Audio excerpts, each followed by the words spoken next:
네, 오늘은 대림절 세 번째 주일 빛으로 오신 예수님이라는 제목으로 함께 말씀을 나눕니다. 빛은 하나님의 속성입니다. 창세기 1장에 보면 하나님이 천지를 창조하시면서 가장 먼저 말씀하신 것도 바로 빛이 있으라 였습니다.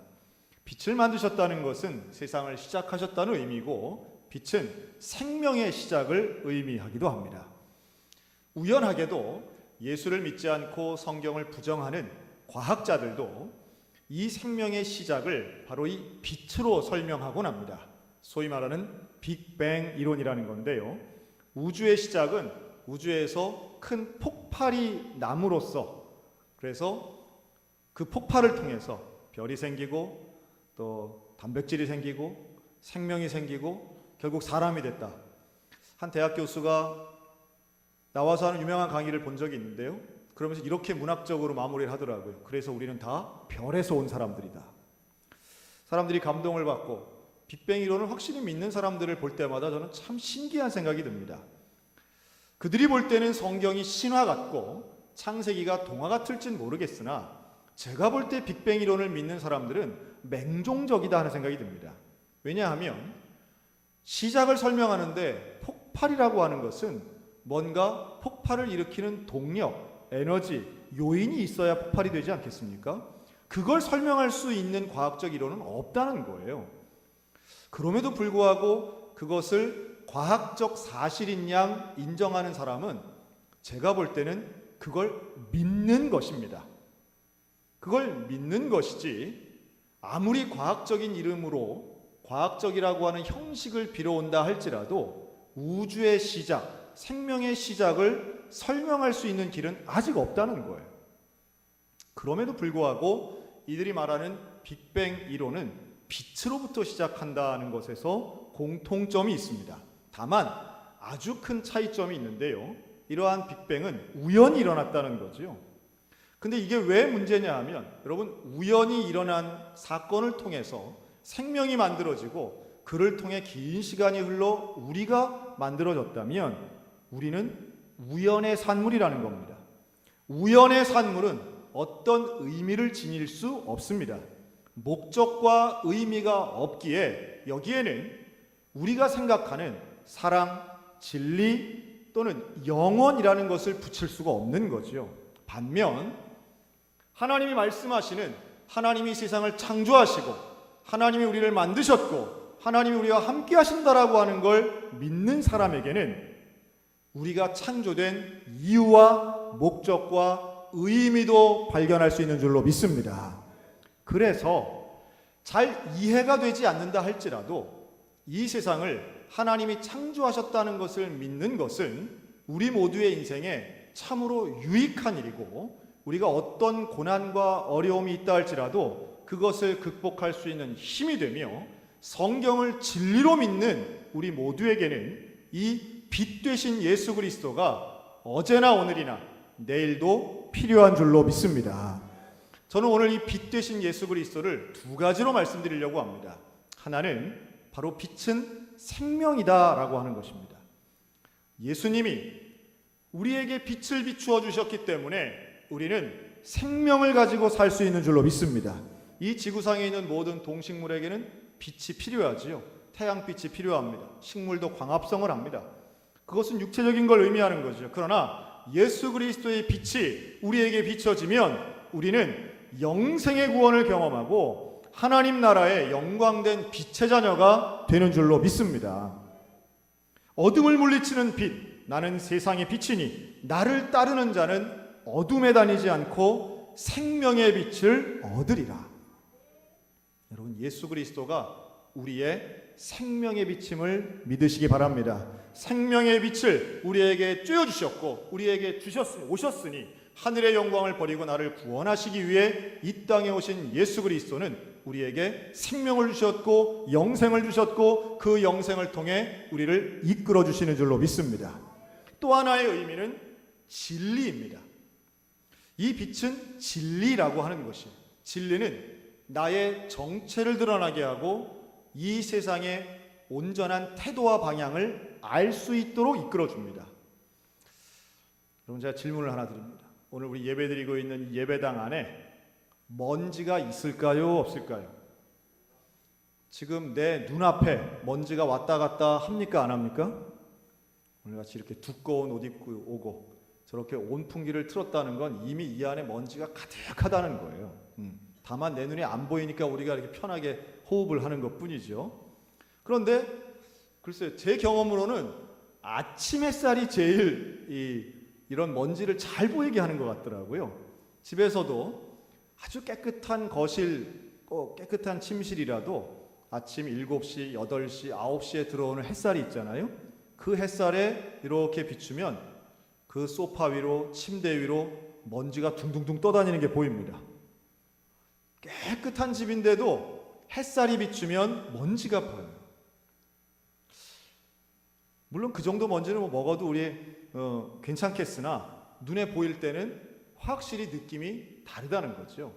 여러분, 우리의 심령에 진리의 빛 되신 예수 그리스도의 빛이 비추어지면 정체가 드러납니다.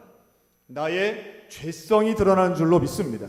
나의 더러움, 나의 부패, 죽을 수밖에 없는 그런 나의 심각한 죄들이 예수 그리스도의 진리의 빛이 비추어지면 분명히 드러나는 거예요. 그 본질을 볼 때에 우리는 회개하게 됩니다. 내가 죄인임을 인정하고 회개할 때에 그때의 진정한 구원이 시작되는 줄로 믿습니다. 그래서 진리의 빛 되시는 예수를 만나는 것은 우리 인생을 변화시키는 일이라고 말할 수 있습니다. 예수를 만나기 이전과 이후가 다른 이유도 여기에 있어요. 예수님을 만나면 내가 보이는 거예요. 내가 얼마나 부족하고 내가 얼마나 더러운 존재인가가 분명하게 보입니다. 그렇게 회개를 하면 우리의 삶은 진리의 빛 되신 예수 그리스도를 따라 나의 태도와 방향이 달라지게 됩니다. 이게 구원받은 사람의 제자의 삶이 되는 것이지요. 올바른 방향을 결정합니다. 예수를 따라갑니다. 그전에는 세상을 따라갔다면, 어둠과 죄를 따라갔다면 이제는 빛 되신 예수 그리스도, 진리와 생명을 따라가게 되는 것이에요. 그래서 믿지 않는 사람과 다른 결정을 하고 믿지 않는 사람들과 다른 가치관을 가지고 살게 됩니다. 예수 믿는 우리가 빛 되신 예수, 생명과 진리 되신 그 예수 그리스도를 따라갈 때 우리에겐 진정한 영광된 삶이 주어지는 것 믿으시기 바랍니다. 지난주 금요일 저는 전화를 한 통 받았습니다. 제 사무실에 있다가 받은 전화는 아버지께서 쓰러지셨다는 전화였습니다.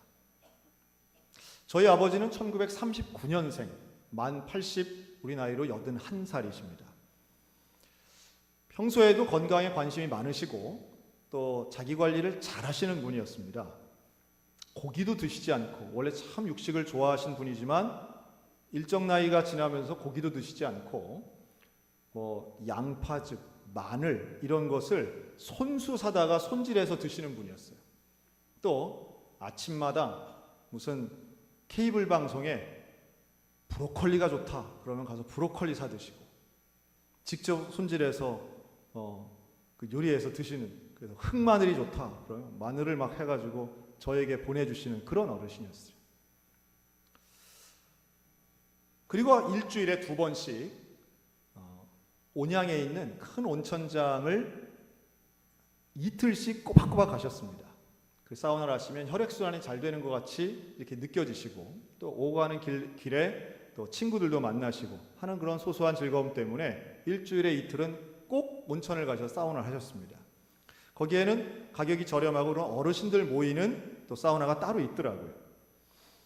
그날도 사람이 많은 그 온천장에서 온천을 하시다가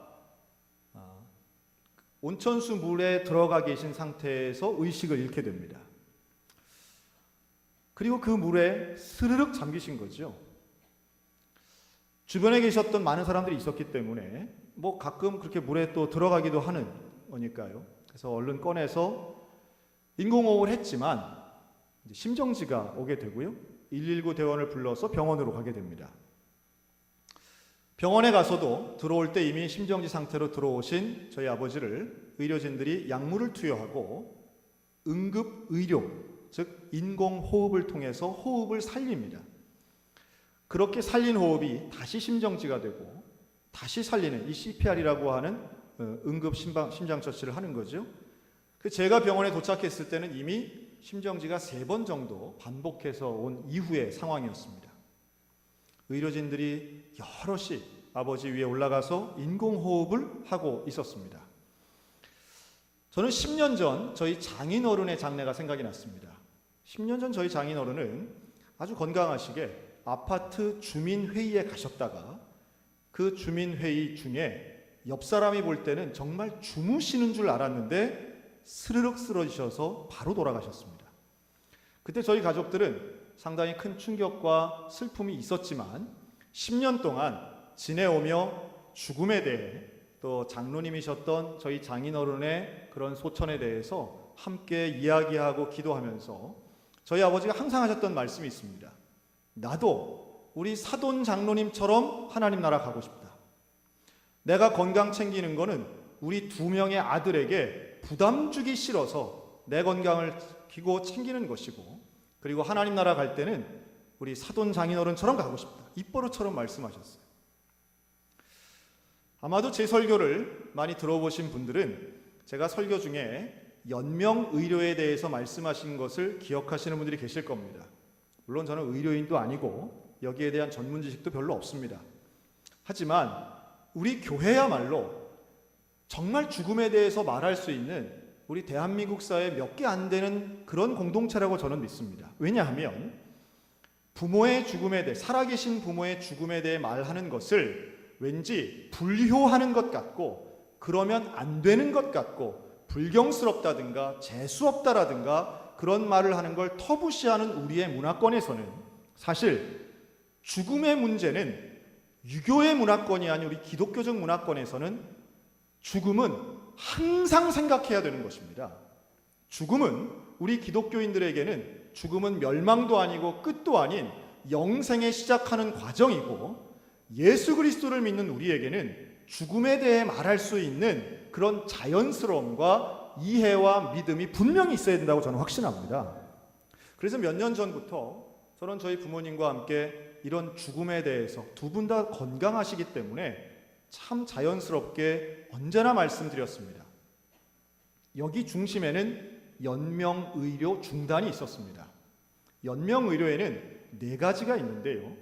거기에는 이 위급한 상황이 왔을 때에 심장을 심폐소생술을 하지 않는 것, 인공호흡기를 달지 않는 것, 혈액투석과 항암제 투여가 여기에 들어갑니다. 대개의 이 4가지 조건을 이야기하죠. 저는 항상 그랬습니다. 그런 상황이 왔을 때 우리는 이거 안 할 겁니다. 여러분, 건강할 때 이런 얘기하면 다들 고개를 끄덕입니다. 하지만 정말로 죽음의 상황에 맞닥뜨렸을 때는 평소에 말하지 않고 평소에 이해를 갖고 있지 않으면 선택하기가 참 어렵습니다. 본인의 의사가 제일 중요하죠. 본인이 사전에 연명의료 결정 의향서라는 것을 쓰게 됩니다. 이제 2월달, 내년 2월에 제가 해피엔딩 프로젝트라고 해서 우리 몇 주 동안 그걸 진행할 텐데요. 그때 제가 이것도 프린트해서 나눠드릴 예정입니다. 와, 우리 목사님 나 벌써 죽으라고 하네 할지 모르겠으나 죽음에 대한 이야기를 우리는 공론화해야 되고요. 가정 안에서 공론화하셔야 됩니다. 이 연명의료 결정 의향서는 본인의 의사가 가장 중요합니다. 그런데 정작 중요한 순간엔 본인이 자기의 의견을 말할 수 없는 경우가 대부분입니다. 또 이것을 작성한다 할지라도 그때 당시에 보호자와 자녀들이 그 결정 의향서에 무시하거나 그것을 숨기게 되면 효력을 발생하기가 참 어렵습니다. 또 하나의 중요한 요인이 있는데 그것은 전문 의료인, 즉 의사의 진단 소견입니다. 의사가 진단했을 때 이분은 소생 가능성이 없다라고 하는 그런 결정이 났을 때에 비로소 연명의료가 중단될 수 있습니다. 제가 그 병원에 갔을 때 응급실에 담당 전문의와 제가 만났습니다. 그분이 그러는 거예요. 이미 들어올 때 심정지 상태였고 지금 호흡은 뛰고 있지만 뇌사와 같다. 이미 뇌에도 물이 찼고 폐에 찬 물은 뺐지만 뇌에도 물이 찼기 때문에 이분은 소생할 가능성은 없습니다. 제가 그랬습니다. 그러면 지금부터 모든 의료 행위를 중지시켜 주십시오. 그리고 저희 가족들에게 시간을 주십시오. 응급실 한쪽 방에 아버지를 모시고 저희 가족들이 모였습니다. 참 다행스럽게도 혈압이 떨어지고 호흡이 희미했지만 그때부터 아버지는 11시간을 버텨주셨습니다. 밤을 새워서 저희 가족들은 아버지 곁에 있으면서 의식은 없으셨지만 귀에 대고 지금까지 얼마나 수고하셨는지, 또 우리가 얼마나 감사했는지, 우리가 얼마나 사랑하는지를 고백했습니다. 군대에 있는 저희 큰아들은 전화를 연결해서 수화기 너머로 할아버지에게 사랑을 고백하는 시간 가졌습니다. 참 감사했어요. 우리의 고 10시간을 주신 것도 참 고마웠고, 그리고 아버지의 손을 붙잡고 머리에 안수하고 기도했습니다. 그리고 마지막 호흡을 끝내시면서 아들의 품에서 아버지는 임종하셨습니다. 그리고 장례를 치르게 되죠. 어머니도 마찬가지고 제 동생도 제 의견을 다 따라주어서 장례 절차가 아주 순조롭게 진행이 됐습니다. 10년 전 칠순잔치를 하며 아버지께서는 가족 사진을 찍을 때 영정사진을 준비하셨습니다. 그런데 그 영정사진에 이 액자 밑에 어디서 그걸 인쇄해 오셨는지 모르겠는데 문방구 가서 인쇄를 해 오셨는데 예수 잘 믿고 주의 종 잘 섬겨라 이렇게 해서 그 사진 밑에 붙여 놓으신 거예요. 그러니까 제가 명절 때마다 가면 이거 좀 띄세요 하면 그냥 니들 이거 잘 지켜야 된다 그러시더라고요. 그것이 영정사진이 됐습니다. 그걸 그대로 사진을 올려놓고 그리고 장례를 치렀습니다. 이번 장례는 제가 평소에 생각했던 대로 진행이 됐습니다. 단 하나만 빼고 다 진행했습니다. 장례의 3종 세트라는 게 있습니다. 관, 수의, 꽃장식. 저는 이것들이 아주 지독한 비용의 문제도 있지만 가족의 불화의 문제가 되는 경우들을 많이 봅니다. 여기에는 미리 준비하는 것도 물론 지혜롭겠지만 이것이 얼마나 후순위적인 것인가를 깨닫는 게 중요하다고 저는 봅니다.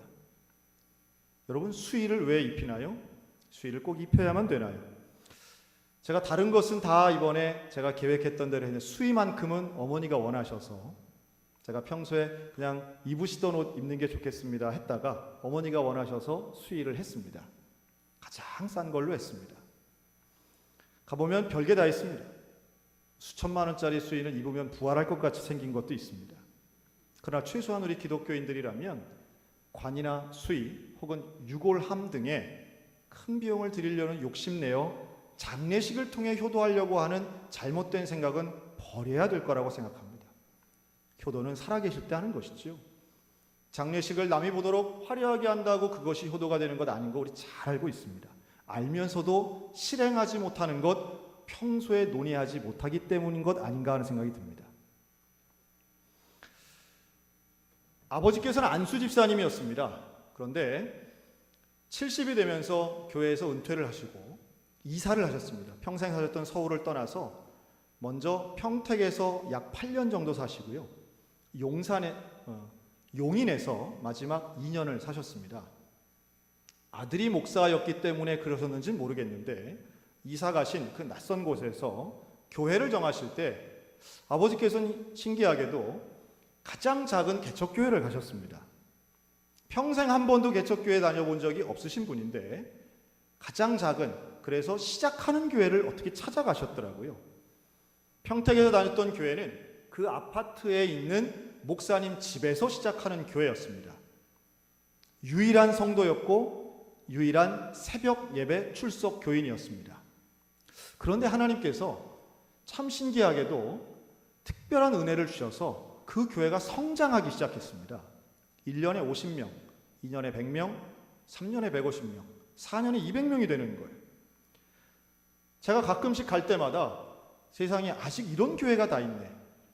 그 교회가 5년 차가 되었을 때는 CBS, CTS에 그 교회 성장 사례가 소개될 정도였습니다.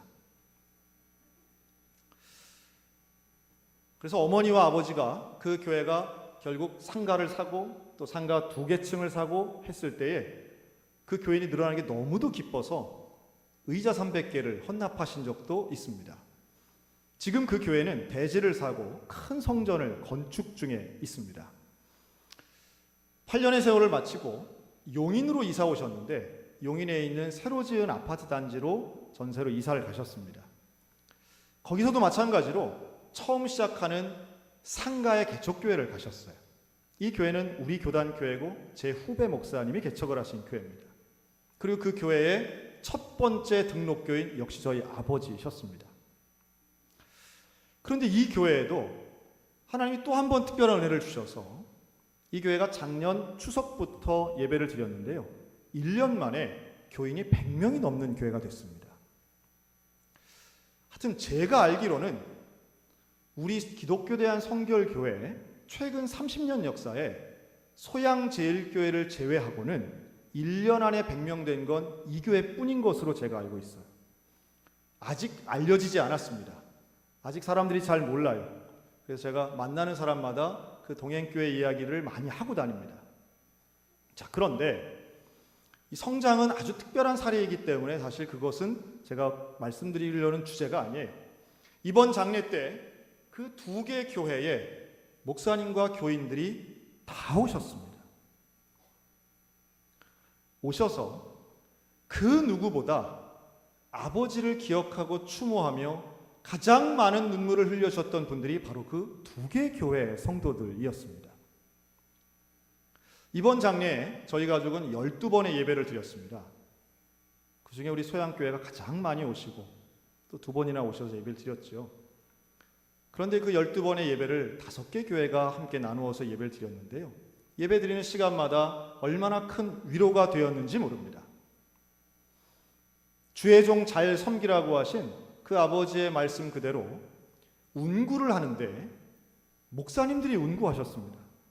처음엔 제 친구 목사님들이 했고요, 마지막 화장터에서는 제 선배 목사님을 포함한 몇몇의 목사님, 그리고 그 마지막 신앙생활 하셨던 그 동행교회 교우들은 화장터는 물론이고 안치하는 봉안실까지 전교인이 함께 오셨어요.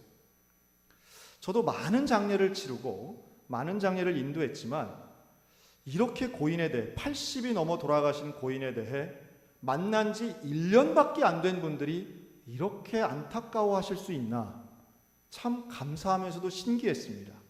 교회의 힘이고 공동체의 능력이라고 저는 믿습니다. 그리고 이분들이 하시는 말씀이 있어요. 저는 다 처음 보는 분들인데요, 이분들이 저를 보고 다 알아보시고 놀랍게도 이분들, 그분의 많은 분들이 저한테 뭐라고 인사하느냐 하면 매주마다 목사님 설교를 들었습니다.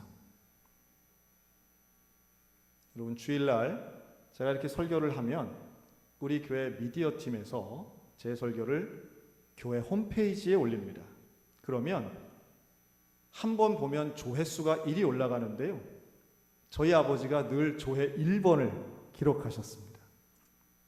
주일날 오후에 마치면 우리 스마트폰으로 소양교회 홈페이지를 놓고 아들의 설교가 올라오기만 늘 기다리시는 거예요.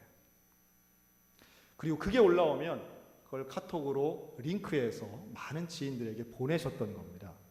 그래서 오셨던 분들이 저를 알아보고 세상에서 제일 좋은 교회, 본인들이 출석하는 교회 다음으로는 다 거기 오신 분들이 소양교회를 아시더라고요. 참 감사하기도 하고, 또 하나는 제가 아는 저희 아버지와 마지막 10년을 함께 신앙생활했던 신앙의 동지들이 기억하는 저희 아버지가 조금 다른 면이 있으시더라고요. 한 번도 교회의 대표라든가 아니면 전교인의 존경을 받으시는 그럴 만한 일이 사실 저희 아버지께는 별로 없었습니다. 그런데 마지막 10년에 출석하셨던 그 교회에서는 이분은 어르신이었고 믿음의 또 하나의 모델이셨고 또 말씀을 전해주고 또 사람들을 다독이고 기도해주고 격려해주는 분이 되어 있으시더라고요. 저와 제 동생이 참 감사했던 부분 중에 하나였습니다. 그런 생각을 합니다. 여러분, 우리 인생의 마지막이 사실은 어떤 누구 특정한 사람에게 인정받는다라기보다는 예수 그리스도의 진리되고 생명되는 그 빛을 비추는 하나님의 사람이 될 때에 교회는 우리를 통하여 기쁨을 얻을 것이고 하나님은 우리의 인생을 통해 영광 받으실 줄로 확신합니다. 이번 우리 소양교회 교인들이 조문해 주신 것에 대해 우리 가족들은 정말 감사를 드립니다. 참 많은 분들이 오셨고 먼 길이었는데 춘천과 서울이 먼 길이었지만 다들 저는 조의금에 이렇게 감동받을 줄은 참 저 몰랐습니다. 이런 분까지 다 하셨네. 여러분 너무 무리해서 하지는 않으셨으면 좋겠고 혹시라도 네, 안 했는데 오늘 해야지 이런 분 계시다면 안 하시기를 제가 간곡히 부탁드리겠습니다. 그리고 또 하나 우리 교회 참 장례가 많고 장례에 대해서 제가 참 많은 말씀을 드렸지만 그리고 우리 경조부원들이 참 협력하지만 결국 교회는 성도를 끌어안고 낙심과 슬픔에 빠져 있는 사람을 위로하는 공동체구나. 예배가 위로가 되고 예수의 이름이 위로가 되고 나를 위해 찾아오는 그 얼굴 하나하나가 큰 위로가 되는데 우리 소양교회가 누군가에겐 생명을 살리는 빛을 비추는 위로해주는 교회가 되었으면 좋겠습니다. 마치 예수 그리스도께서 나를 살리시기 위해서 하늘의 영광을 버리고 이 땅에 오셔서 나에게 생명의 빛을 비추시고 나에게 진리의 빛을 비추어 주신 것처럼 이제 우리들도 세상을 향하여 예수 그리스도의 빛을 비추어야 될 줄로 믿습니다. 이같이 너희 빛이 사람 앞에 비치게 하여 그들로 너희 착한 행실을 보고 하늘에 계신 너희 아버지께 영광을 돌리게 하라. 여러분 우리에게 비춰주신 그 예수 그리스도를 세상 가운데 증거함으로 주님 앞으로 영혼을 인도해내는 이 시대의 빛된 인생들 되시기를 주님의 이름으로 축원합니다. 가장 어두운 시대일수록 아주 작은 촛불 하나가 더 눈에 띄는 것이 영적으로 어두운 시대라고 탓할 게 아니라 그렇기 때문에 우리 한 명의 빛이 더 소중할 때인 것을 깨달으셨으면 좋겠습니다. 우리 소양교회가 시대를 비추는 교회로 예수의 빛을 비추는 교회로 그리고 우리 한 사람 한 사람이 이웃을 비추는 생명과 진리의 빛 되어 이 대림의 절기 예수님 따라가는 제자의 삶을 살아가시기를 주님의 이름으로 축원합니다.